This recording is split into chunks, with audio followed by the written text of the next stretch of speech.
በእስራኤልና በአሜሪካ የጋራ ጥምረት በኢራን ላይ የተከፈተው ዘመቻ አምስተኛ ሳምንቱን ይዟል። የንጹሃን እልቂት፣ የኢራን ከፍተኛ መሪዎች ግድያ፣ ለሺህ ዓመታት የተገነቡ ተቋማትና ከተሞች ውድመት፣ የዓለም የነዳጅ ጉሮሮ መተላለፊያም ሆርሙዝ መዘጋቱን ተከትሎ ዓለም ለከፋ ቀውስ እንድትዳረግ ሆኗል። የጦርነት አስከፊነቱ የሚሆነው ኢራን በአሜሪካና በእስራኤል ጥምረት የተከፈተባትን ጥቃት ለመመከት የወሰደችው አጸፋም የአሜሪካ የጦር ሰፈር መቀመጫ የሆኑትን የመካከለኛው ምስራቅ ሀገራትን በባላስቲክ ሚሳኤል መደብደብን ተቀዳሚ ስራው አድርገው ዛሬም ቀጥላለች። ይህን ተከትሎ በእነዚህ ሀገራት ዜጎችና መሪዎች በኩል የሰላ ቅሬታ ቀውሱን ተከትሎ ሲነሳ ቆይቷል።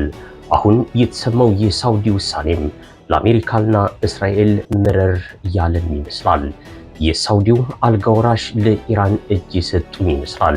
ሳውዲ አረቢያም ግዛቷንም ሆነ የአየር ክልሏ በማንኛውም ሁኔታም አሜሪካ በኢራን ላይ ለምትሰነዘረው ወታደራዊ ጥቃት እንዲውል እንደማትፈቅድም ማሳወቋን የተለያዩ መገናኛ ብዙሃን እየዘገቡ ነው። የልዑል መሐመድ ቢን ሳልማን አቋም ነው ተብሎ በወጣው በዚህ ዘገባም አልጋወራሹ መሐመድ ቢን ሳልማን ለኢራኑ ፕሬዝዳንት መሱድ ፔዜሽኪያን በስልክ አሳውቀዋቸዋል በተባለው መረጃም ሳውዲ አረቢያም ለቀጠናው ሰላምና መረጋጋት ስትል ለማንኛውም ወታደራዊ እርምጃ መነሻ አትሆንም፣ ከዚህ በኋላም ይህን አትፈቅድም ማለታቸው ተሰምቷል።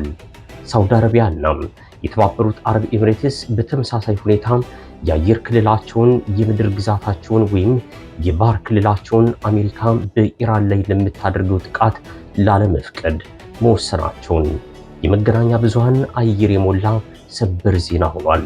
ይህ ውሳኔ ደግሞ በአካባቢው ግዙፍ ጦር ሰፈርና የሰው ኃይል ያላት አሜሪካ በኢራን ላይ ልትወስድ ያሰበችውን ወታደራዊ አማራጭ ይበልጥ ውስብስብ ያደርገዋል ሲሉ የዘርፉ ተንታኞች እየተናገሩ ነው። ሳውዲ አረቢያም ይህንን ውሳኔ ያሳለፈችው ከኢራን ጋር የጀመረችውን ዲፕሎማሲያዊ ግንኙነት ለማጠናከርና ሀገሪቱ ወደማይፈልግ ቀጠናዊ ጦርነት ውስጥ እንዳትገባ ለመከላከል እንደሆነም ተነስቷል። ይህ የሳውዲ አረቢያ አቋም በአሜሪካና በባህረ ሰላጤው ሀገራት መካከል ያለውን ስትራቴጂካዊ ልዩነት በግልጽ ያሳየ ክስተት ሆኖም ተመዝግቧል። በሌላ መረጃም ኢራን ማምሻውን ተጨማሪ ግዙፍ የአሜሪካ ጦር ጀትና በኢራን ተመቶ የወደቀውን ፓይለት ሊፈልግ የሄደውን ሄሊኮፕተር መታ በመጣል በአሜሪካ ላይ ተጨማሪ ከፍተኛ ወታደራዊ ኪሳራ ማድረሷን የሀገሪቱ መገናኛ ብዙሃን እየዘገቡ ነው። አሜሪካ በሶስተኛ ሀገር በኩል የ48 ሰዓት የተኩስ አቁም ስትጠይቅ፣ ኢራን ደግሞ የአሜሪካን ጥያቄ ውድቅ ማድረጓ ተሰምቷል። ኢራን በአየር መቃወሚያ ከመታችው የአሜሪካ ጦር ጀት ፓይለቶችን ሊፈልግ የገባው ሄሊኮፕተር መመታቱን ተሰምቷል። በአሜሪካ በኩል ግን የተሰጠ ማረጋገጫም እስካሁን የለም። ሁኔታዎች መልካቸውን እየቀያየሩ ይመስላል።